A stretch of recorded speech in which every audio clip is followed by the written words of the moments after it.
चंद्रयान-3 के रोवर ने खोजा चांद पर पानी।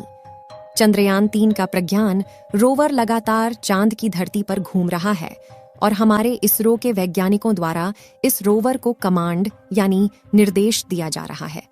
चंद्रयान का प्रज्ञान रोवर चांद की धरती पर एक्सपेरिमेंट कर रहा है और वहां की जानकारियों को फोटो के साथ इसरो के वैज्ञानिकों के पास भेज रहा है।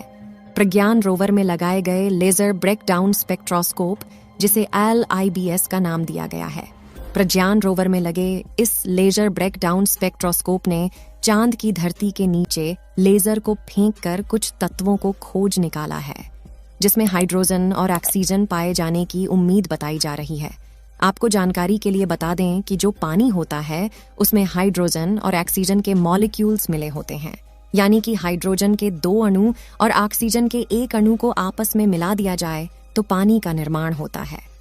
अब आपके मन में सवाल आ रहा होगा कि जब प्रज्ञान रोवर ने चांद पर ऑक्सीजन और हाइड्रोजन की खोज कर लिया है, तो इसका मतलब यह है कि चांद पर पानी पाए जाने की पुष्टि की जा सकती है।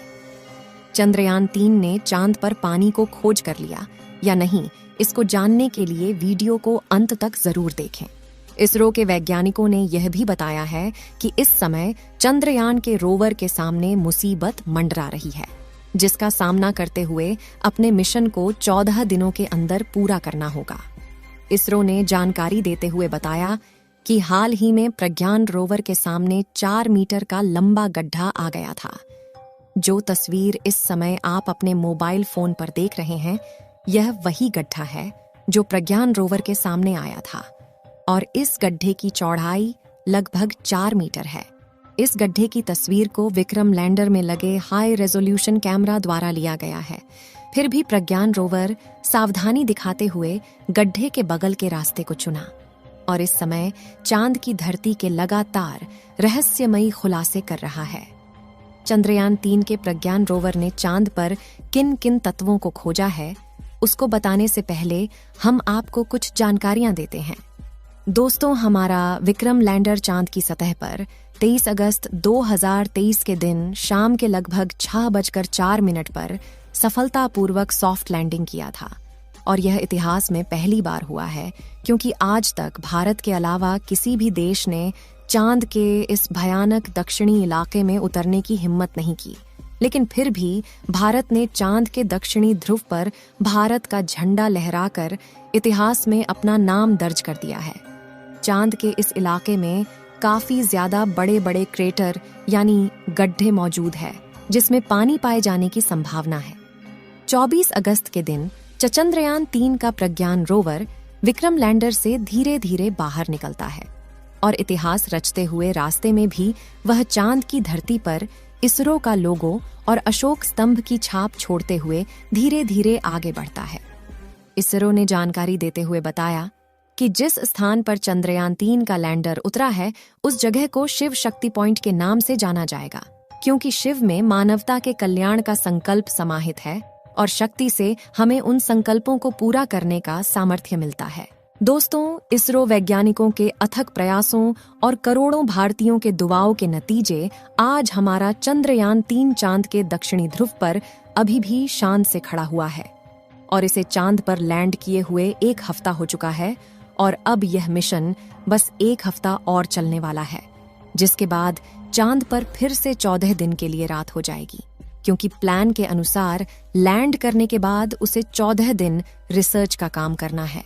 यही वजह है कि जिस दिन से चंद्रयान ने लैंड किया है, तभी से हमारा प्रज्ञान रोवर चांद की अंधेरी व रहस्यमयी दुनिया के बारे में बड़े बड़े खुलासे कर रहा है। इसके साथ ही यह चांद की जमीन पर भारत की एक ऐसी अमिट छाप छोड़ रहा है जो आने वाले कई सालों तक नहीं मिटेगी। जैसे ही चंद्रयान-3 ने चांद की धरती पर लैंडिंग की, हम सभी ने चंद्रयान मिशन के कामयाब होने का खूब जश्न मनाया। लेकिन सही मायनों में देखें तो यह मिशन वहां पूरा नहीं हुआ था, बल्कि लैंडिंग करना तो इस मिशन का सिर्फ एक हिस्सा था, जबकि आगे बहुत काम किया जाना बाकी है। दरअसल इसरो ने अपने इस मिशन को 3 हिस्सों में बांटा है, जिसमें पहला उद्देश्य चांद के दक्षिणी ध्रुव पर लैंड करना था, जो कि हम 23 अगस्त को ही कर चुके हैं। इसका दूसरा उद्देश्य प्रज्ञान रोवर को सफलतापूर्वक चांद की सतह पर उतारना और एक जगह से दूसरी जगह भेजना है। और यह उद्देश्य भी पूरा हो चुका है, क्योंकि लैंडिंग करने के सिर्फ 4 घंटे बाद ही इसरो वैज्ञानिकों ने प्रज्ञान रोवर को चांद की सतह पर उतार दिया था। ये काम पूरा होने के बाद अभी तीसरा उद्देश्य बाकी है, जो है चांद पर रिसर्च और परीक्षण करना। और आपकी जानकारी के लिए बता दें कि इसरो के वैज्ञानिकों ने अपने उद्देश्य को पूरा करने का काम स्टार्ट भी कर दिया है और लगभग आधा मिशन पूरा भी हो गया है, जिसमें प्रज्ञान रोवर ने चांद की मिट्टी में उपस्थित मिनरल के बारे में बताया है। चंद्रयान 3 ने कुछ मिनरल के बारे में पता लगाया है, जिनमें aluminium, calcium, iron, chromium, titanium, manganese, silicon और ऑक्सीजन भी शामिल है। इसके बाद इसरो ने बताया कि प्रज्ञान रोवर और विक्रम लैंडर में लगा पेलोड उपकरण एक्टिवेट कर दिया गया है और सारे सिस्टम एकदम सही तरीके से काम कर रहे हैं। तो अब यह सवाल आता है कि रोवर चांद के इस इलाके में इसके अलावा कौन कौन सी रिसर्च करने वाला है। चलिए दोस्तों, पहले हम आपको प्रज्ञान रोवर के बारे में थोड़ा जानकारियां देते हैं, क्योंकि यह एक बहुत ही खास रोवर है और इस वीडियो से जुड़े सभी सवालों के जवाब भी इसी में छुपे हुए हैं। असल में दोस्तों, प्रज्ञान रोवर एक रोबोटिक रोवर है जो अपना सारा काम खुद से निपटा सकता है। और सबसे अच्छी बात यह है कि यह पूरी तरह मेड इन इंडिया है, यानी इसमें लगा एक एक साइंटिफिक उपकरण इंस्ट्रूमेंट इंडिया में ही बनाया गया है। इसके अलावा अगर बात करें तो इसकी लंबाई 91.7 सेंटीमीटर, चौड़ाई 75 सेंटीमीटर और ऊंचाई 39.7 सेंटीमीटर है। साथ ही इसका वजन 26 किलोग्राम है।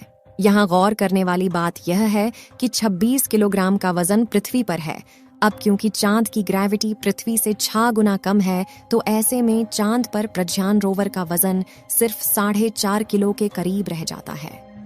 नेविगेशन के लिए इसमें पीछे की तरफ 2 कैमरे लगाए गए हैं, जिनके नाम नेविगेशन कैमरा लेफ्ट और नेविगेशन कैमरा राइट है। यह कैमरे प्रज्ञान रोवर की 2 आंखों की तरह है, जो इसे सामने मौजूद बाधाओं के बारे में अवगत कराते हैं। इसके अलावा इसमें ऊपर की तरफ सोलर पैनल भी लगाए गए हैं, जो इस रोवर का सबसे अहम हिस्सा है। दरअसल प्रज्ञान रोवर पूरी तरह से सौर ऊर्जा पर ही चलता है और इसके लिए इसमें लगाए गए सोलर पैनल 50 वॉट बिजली उत्पन्न कर सकते हैं। इसके अलावा इसमें एक एंटीना भी लगाया गया है, जिसके द्वारा यह जानकारी को विक्रम लैंडर के पास भेजता है और विक्रम लैंडर